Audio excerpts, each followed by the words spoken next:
आज की वीडियो में हम बात करेंगे जो मोस्टली स्टूडेंट की सबसे बड़ा इशू जो आ रहा है वो है हिंदी मीडियम और इंग्लिश मीडियम को लेकर के। आज हम इस वीडियो में आपको इसी को लेकर के कंप्लीट सॉल्यूशन प्रोवाइड कराएंगे कि आपको इंग्लिश मीडियम में कैसे लिखना होगा इन सॉल्यूशन को। तो इसके बारे में आज हम बात करेंगे। आज की वीडियो में हम फॉर एग्जांपल के लिए BEVAE 181 के सोल्ड असाइनमेंट के बारे में बात करें, जो कि इस वीडियो का फर्स्ट पार्ट था। इसमें आपको हमने हिंदी मीडियम में सॉल्यूशन प्रोवाइड कराए थे, तो काफ़ी सारे बच्चों के कमेंट थे कि उन्हें इंग्लिश मीडियम में सॉल्यूशन चाहिए। तो आपको क्या करना होगा कि आपको यहाँ से कैप्शन को ऑन कर लेना है। जैसे ही आप कैप्शन को ऑन करेंगे तो आपके सामने कैप्शन आपको देखने को मिल जाएंगे। अब काफ़ी सारे बच्चों के और कमेंट आएंगे कि ये कैप्शन आपको इंग्लिश में कैसे देखने को मिलेंगे। तो आपको यहाँ सेटिंग में जाना है, यहाँ पर आपको सब टाइटल पर क्लिक करना है। यहाँ पर आपको पहले हिंदी में देखने को मिलेंगे। हिंदी में देखने के बाद आपको ऑन करना है, उसके बाद आपको ऑटो ट्रांसलेट पर जाना है। यहाँ पर जाने के बाद आपको अपनी लैंग्वेज को चूज़ करना है। जैसे कि हमको इंग्लिश में चाहिए तो यहाँ से हम इंग्लिश लैंग्वेज को चूज़ करेंगे। अब यहाँ पर हमने इसको इंग्लिश में चूज़ कर लिया है। जैसे आप इंग्लिश में चूज़ करेंगे तो आपको यहाँ पर आपको सबटाइटल देखने को मिल जाएंगे। अगर आप इसका साइज़ बढ़ाना चाहते हैं तो आप ऑप्शन में जा कर के जो फ़ॉन्ट का साइज़ है इसे आप बढ़ा और घटा भी सकते हैं, जितना भी आप चाहें, जैसा भी आपको चाहिए। तो इसके अकॉर्डिंग आप यहाँ पर देख पाएंगे कि आपको जो भी हमारी वीडियो है वो इंग्लिश में भी देखने को मिल जाएगी। अब हम बात करेंगे उदाहरण के लिए इसके कुछ क्वेश्चंस को लेकर के, जिनके बारे में हमने डिस्कस किया है, आपको इंग्लिश में किस तरीके से देखने को मिलेंगे। जैसा कि हमने यहाँ पर आपको पहला क्वेश्चन बताया है जो कि हिंदी का है, उसको आप नीचे इंग्लिश में देख पा रहे होंगे। Achieve the desired goal of sustainable development, the society has to make some changes. अब हम बात करेंगे इसके इंग्लिश मीडियम के क्वेश्चन पेपर को लेकर के कि उसमें आपको किस तरीके से देखने को मिलेगा। तो यहाँ पर हमारे पास ये क्वेश्चन पेपर ओपन कर लिया गया है। To archive the desire goal of sustainable development, society have to make certain transitions. तो इस तरीके से आपको ये प्रॉपर जो आपका क्वेश्चन है ये आपको देखने को मिलेगा इंग्लिश के अंदर। तो यहाँ से देख करके आप अपने क्वेश्चंस के आंसर लिख सकते हैं। तो अब यह आपके लिए बहुत ही ज़्यादा इजी हो जाएगा कि आपको हिंदी और इंग्लिश के बीच में कोई कन्फ्यूज़न नहीं रहेगा। हमारा काम है मोस्टली आपको सभी सॉल्यूशन प्रोवाइड कराना, आपकी हेल्प करना। और यदि आपको इसी प्रकार के अपडेट्स चाहिए तो आप हमारे चैनल को सब्सक्राइब करें और बेल आइकन का बटन दबाना ना भूलें, ताकि इग्नू से रिलेटेड सभी प्रकार के असाइनमेंट, सिनॉप्सिस, प्रोजेक्ट और नोटिफिकेशन को लेकर के अपडेट आपको हिंदी और इंग्लिश दोनों में देखने को मिल सकते हैं। तो अब हम बात करेंगे इसके सेकंड पार्ट को लेकर के। लास्ट वीडियो में हमने इसके पहले 2 क्वेश्चन को लेकर के बात की थी। आज की वीडियो में हम बात करेंगे इसके थर्ड क्वेश्चन के बारे में। जैसा कि आपको लास्ट वीडियो में इसके पहले 2 प्रश्न के उत्तर देखने को मिले थे, आज हम बात करेंगे इसके थर्ड क्वेश्चन को लेकर के। जैव विविधता हॉटस्पॉट क्या है? भारत को मेगा जैव विविधता हॉटस्पॉट क्यों माना जाता है? इसके उत्तर के बारे में बात करेंगे। जैव विविधता हॉटस्पॉट वह भौगोलिक क्षेत्र होते हैं जहां पौधों, जानवरों, जीवाणुओं, कवक आदि की असाधारण प्रजातियां विविधता पाई जाती है, और इन क्षेत्रों की अधिकांश प्रजातियां स्थानिक होती हैं, यानी कि वे केवल उसी क्षेत्र में पाई जाती हैं। जैव विविधता हॉटस्पॉट की अवधारणा सबसे पहले नॉर्मन मायर्स ने 1988 में दी थी। एक क्षेत्र जो जैव विविधता हॉटस्पॉट माने जाने के लिए 2 मुख्य मापदंड होते हैं, जिसमें पहला है उस क्षेत्र में कम से कम 1500 स्थानीय पादप प्रजातियां होनी चाहिए। उस क्षेत्र की प्राकृतिक वनस्पति का कम से कम 70% हिस्सा नष्ट हो चुका होना चाहिए।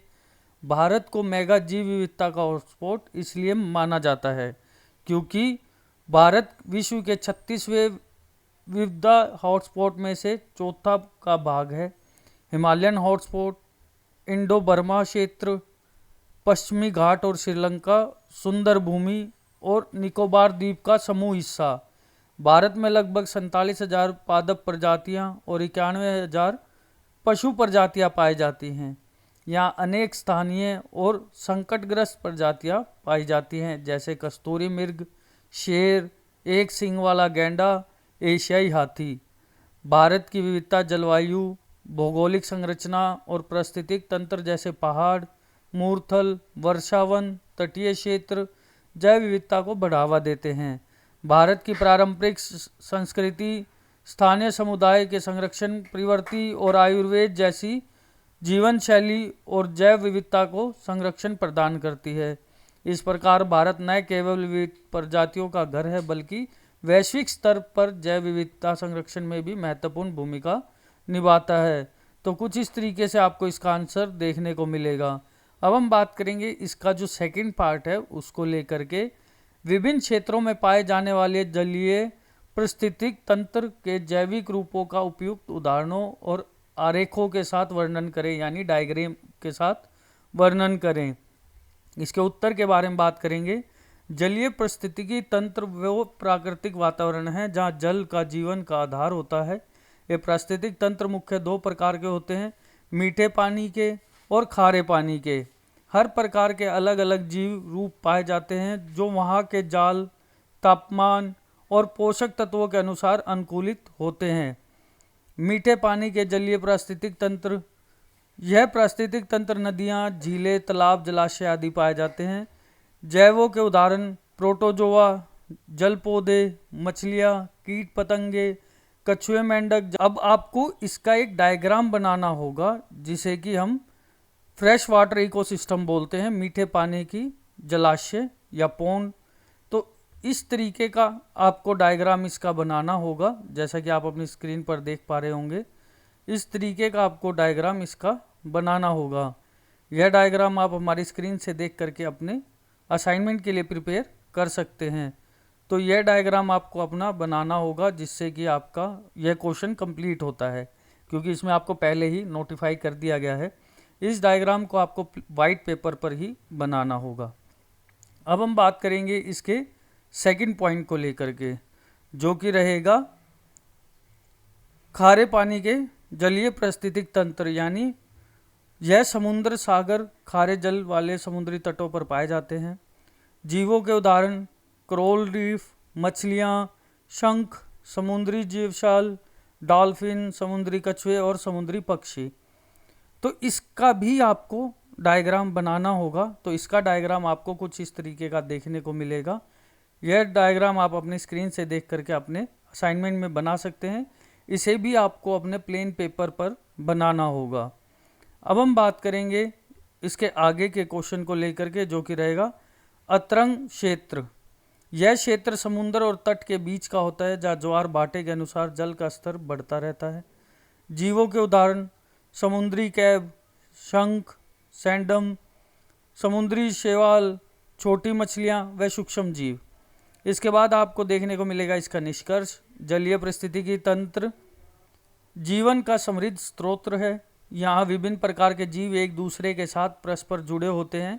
ये पारिस्थितिक तंत्र पृथ्वी पर जैव विविधता बनाए रखने और पर्यावरण संतुलन में महत्वपूर्ण भूमिका निभाते हैं। इसके बाद आपको इसमें अगला क्वेश्चन देखने को मिलेगा, सतही और भूजल के बीच अंतर बताइए। जल संरक्षण के लिए जिम्मेदार कारकों का वर्णन कीजिए। इसके बाद इसके उत्तर में आपको देखने को मिलेगा सतही जल और भूजल में जो अंतर है उसको लेकर के पहले हम इसकी परिभाषा के बारे में बात करेंगे। सतही जल वह जल जो पृथ्वी की सतह पर नदियों, तालाबों, झीलों, नहरों आदि में पाया जाता है, वह सतही जल होता है, या ग्राउंड वाटर आप इसे बोल सकते हैं। भूजल वह जल जो पृथ्वी की सतह के नीचे पाया जाता है और चट्टानों की परतों में संग्रहित होता है, उसे भूजल कहते हैं। इसके बाद हम बात करेंगे इसकी स्थिति की। सतही जल सीधे खुले वातावरण में होता है। भूजल जमीन के भीतर भूमिगत जल होता है। इसके बाद आपको थर्ड देखने को मिलेगा पर्याप्तता। सतही जल आसानी से उपलब्ध होता है और उपयोग में लाना आसान होता है। भूजल को कुओं, ट्यूबवेल आदि के माध्यम से निकाला जाता है। शुद्धता की बात करेंगे, सतही जल में प्रदूषण का खतरा अधिक होता है क्योंकि प्रदूषकों के संपर्क में जल्दी आता है। भूजल अपेक्षाकृत शुद्ध होता है क्योंकि मिट्टी और चट्टानों जल को फिल्टर करती हैं। अब जल के संरक्षण के लिए जिम्मेदार कारक क्या हैं उनके बारे में बात करेंगे, जो कि है जल संरक्षण का अर्थ है भूमि या जमीन की ऊपरी सतह का जल का प्रवाह से कटाव होना, और उसके प्रमुख निम्नलिखित कारण हैं, जो कि हैं प्राकृतिक कारण, बारिश की तीव्रता, भारी वर्षा के कारण जल प्रवाह तेज होता है जिससे मिट्टी का कटाव अधिक होता है। भौगोलिक बनावट, ढलानों वाली जगहों पर जल तेजी से बहता है जिससे मिट्टी का संरक्षण होता है। मिट्टी का प्रकार, रेतीली या ढीली मिट्टी आसानी से कट जाती है, जबकि चिकनी मिट्टी कम प्रभावित होती है। मानव जीव कारण वनों की कटाई, पेड़ों के हटाने से मिट्टी की संरक्षण कम हो जाती है, जल संरक्षण बढ़ता है। असिंचित कृषि प्रथाएं, उचित जल संरक्षण के अभाव में खेतों में जल जमाव और बहाव से मिट्टी का संरक्षण होता है। अधिक निर्माण कार्य, सड़कें, भवन निर्माण आदि से प्राकृतिक जल मार्ग बाधित होते हैं, जिससे जल की दिशा बदली है और संरक्षण बढ़ा है। कुछ अन्य कारण के बारे में बात करेंगे। अतिवृद्धि चराई, पशुओं चराई में जमीन की ऊपरी सतह कमजोर हो जाती है। जल निकासी की खराब व्यवस्था, जल का उचित निकास न होने से जल जमाव होता है और जल प्रवाह में कटाव होता है। तो इस तरीके से आपको इसमें थर्ड पॉइंट देखने को मिलेगा। अब हम बात करेंगे इसके अगले प्रश्न की, जो कि है आरेख की सहायता से कार्बन चक्र पर एक संक्षिप्त टिप्पणी लिखिए। यानी कि इसमें आपको एक डायग्राम बना करके कार्बन चक्र के बारे में समझाना है। तो अब हम इसके उत्तर के बारे में बात करेंगे और डायग्राम के बारे में बात करेंगे। तत्वों के निरंतर परिवहन पुनरावृत्ति की प्रक्रिया है। यह चक्र जीवों और पर्यावरण के बीच कार्बन के संरक्षण को नियंत्रित करता है। कार्बन चक्र के मुख्य चरण, जो कि पहला आपको देखने को मिलेगा फोटोसिंथेसिस।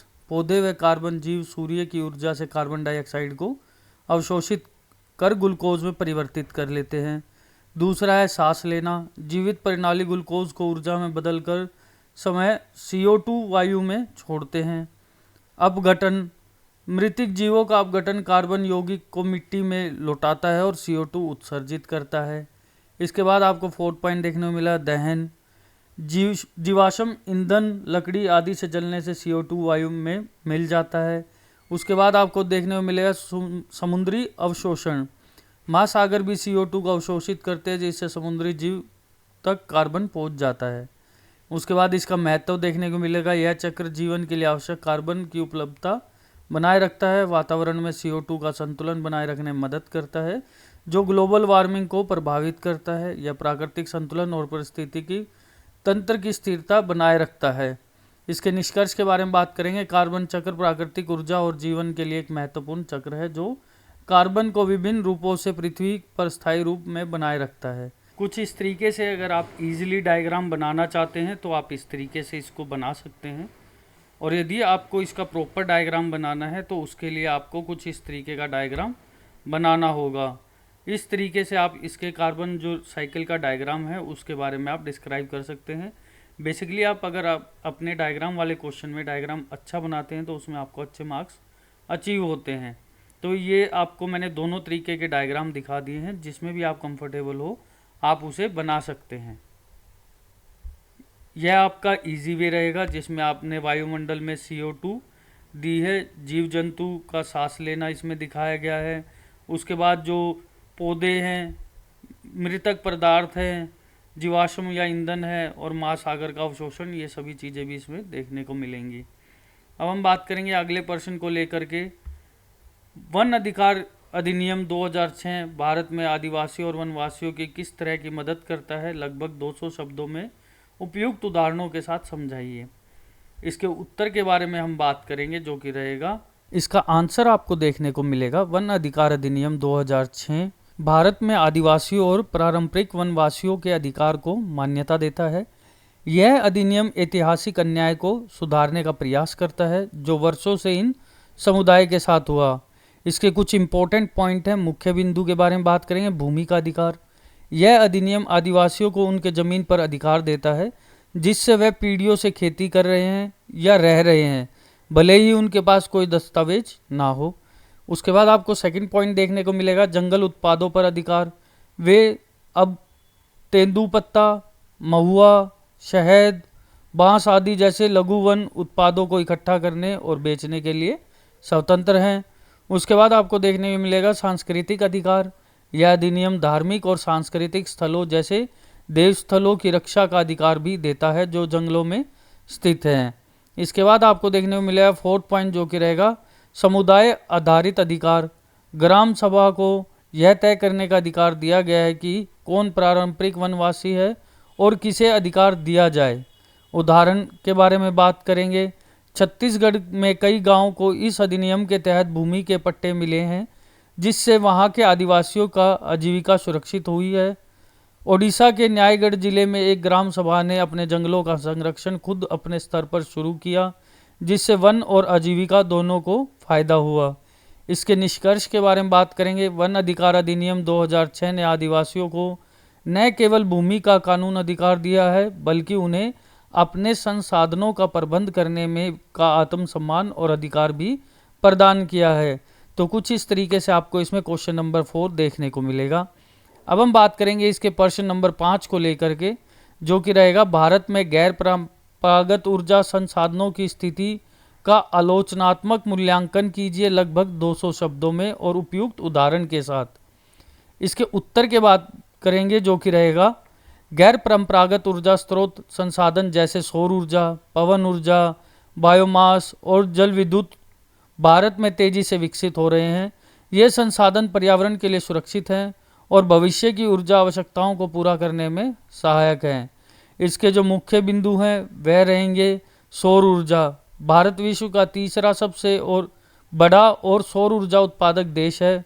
कुसुम योजना और सौर पार्क योजना जैसी योजनाएं इसे बढ़ावा देती हैं। उदाहरण राजस्थान और गुजरात में बड़े सोलर प्लांट्स कार्यरत हैं।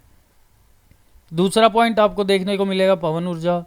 तमिलनाडु, महाराष्ट्र और गुजरात में पवन ऊर्जा संयंत्र कार्यरत हैं, लेकिन इनकी क्षमता का पूरा उपयोग नहीं हो पा रहा है। उसके बाद है बायोमास और बायोगैस। ग्रामीण क्षेत्रों में बायोगैस संयंत्रों को बढ़ावा मिल रहा है, परंतु तकनीकी सीमाएं हैं। चुनौतियां उच्च पारंपरिक लागत, भंडारण की समस्या, ग्रामीण क्षेत्रों में जागरूकता की कमी। इसके बाद इसके निष्कर्ष के बारे में बात करेंगे, जो कि रहेगा गैर परंपरागत ऊर्जा भारत के लिए ऊर्जा आत्मनिर्भरता का माध्यम बन सकती है, बेशर्त सरकार, उद्योग और आम जनता मिलकर इनकी चुनौतियों का समाधान करे। इस तरीके से आपको इसमें प्रश्न नंबर 5 देखने को मिलेगा। अब हम बात करेंगे इसके प्रश्न नंबर 6 की, जो कि रहेगा पारिस्थितिक स्त्रीवाद। पारिस्थितिकी स्त्रीवाद का विचारधारा है जो पर्यावरण और स्त्री मुद्दों को आपस में जोड़ती है। यह मानता है कि प्रकृति और महिलाओं का शोषण एक जैसी पितृसत्तात्मक सोच से होता है। यह आंदोलन महिलाओं की भूमिका को पर्यावरण संरक्षण में महत्वपूर्ण मानता है। पारिस्थितिक स्त्रीवाद प्रकृति के साथ सामंजस्यपूर्ण संबंध है, सतत विकास और लैंगिक समानता को बढ़ावा देता है। इसके मुख्य बिंदु हैं महिलाओं और प्रकृति के शोषण में समानता, पितृसत्तात्मक सोच की आलोचना, महिलाओं की भूमिका को महत्व, सतत विकास और पर्यावरण सुरक्षा का समर्थन। इसके बाद आपको इसमें देखने को मिलेगा भौगोलिक और सामाजिक असमता। भौगोलिक असमता का अर्थ है विभिन्न क्षेत्रों में प्राकृतिक संसाधनों, जलवायु, भूमि की उर्वरता तथा आर्थिक विकास की असमानता। कुछ क्षेत्र विकसित होते हैं जबकि अन्य पिछड़े रह जाते हैं। सामाजिक असमता का तात्पर्य है समाज के विभिन्न वर्गों के बीच अवसरों, संसाधनों और सम्मान में अंतर। इसमें जाति, लिंग, धर्म, शिक्षा आदि के आधार पर भेदभाव शामिल होता है। इसके मुख्य बिंदु हैं भौगोलिक असमता, क्षेत्रीय विकास में अंतर, सामाजिक असमता, सामाजिक वर्गों में भेदभाव। दोनों असमानताएं विकास को प्रभावित करती हैं। इनसे गरीबी, बेरोजगारी और असंतोष बढ़ता है। यह असमताएं समाज में समानता को न्याय की राह में बाधक होती है। इसके बाद हम बात करेंगे इसके नेक्स्ट क्वेश्चन को लेकर के, ओजोन परत का संरक्षण। ओजोन परत पृथ्वी के वायुमंडल की एक परत है जो सूर्य की हानिकारक पराबैंगनी किरणों से जीवों की रक्षा करती है, परंतु मानव गतिविधियों से निकलने वाली क्लोरोफ्लोरोकार्बन, हैलोन और अन्य रसायन ओजोन अवयवों को नष्ट कर देती हैं। इससे ओजोन परत का संरक्षण कहा जाता है। इसके जो मुख्य बिंदु हैं वह रहेंगे ओजोन परत का कार्य यूवी किरणों से रक्षा करना। इसके कारण CFC, हैलोन गैस प्रभाव, त्वचा कैंसर, नेत्र रोग, फसलों को नुकसान। इसके समाधान की बात करेंगे, जो कि रहेगा CFC का उपयोग कम करना। इसके निष्कर्ष के बारे में बात करेंगे, ओजोन परत की सुरक्षा पृथ्वी पर जीवन के लिए अत्यंत आवश्यक है। इसके बाद इसका अगला प्रश्न रहेगा अम्लीय वर्षा। अम्लीय वर्षा वह होती है जिसमें जल की बूंदें अम्लीय प्रकृति की होती हैं। यह तब होती है जब वायुमंडल में उपस्थित सल्फर डाइऑक्साइड और नाइट्रोजन ऑक्साइड जल वाष्प के साथ मिलकर सल्फ्यूरिक अम्ल और नाइट्रिक अम्ल का निर्माण करती हैं। जब यह अम्लीय वर्षा तत्व बारिश के साथ भूमि पर गिरते हैं तो उससे अम्लीय वर्षा कहा जाता है। इसके मुख्य बिंदु है यह उद्योगों, वाहनों व कोयले के साथ निकलने वाली गैसों के कारण होती है। अगला पॉइंट रहेगा यह मिट्टी, जल, फसलों व ऐतिहासिक इमारतों को नुकसान पहुंचाती है। इससे अगला पॉइंट रहेगा अम्लीय वर्षा से जलीय जीवों का जीवन भी प्रभावित होता है। अगला पॉइंट रहेगा यह पर्यावरण व मानव स्वास्थ्य के लिए हानिकारक होती है। तो कुछ इस तरीके से आपको इसमें प्रश्न नंबर 6 देखने को मिलेगा। अगली वीडियो में हम बात करेंगे इसके प्रश्न नंबर 7 को लेकर के, तो वीडियो में बने रहिएगा। दोस्तों, यदि वीडियो में दी गई जानकारी आपको अच्छी लगी हो तो हमारे चैनल को सब्सक्राइब करना ना भूलें। वीडियो को ज़्यादा से ज़्यादा शेयर करें ताकि सभी लोगों की मदद की जा सके।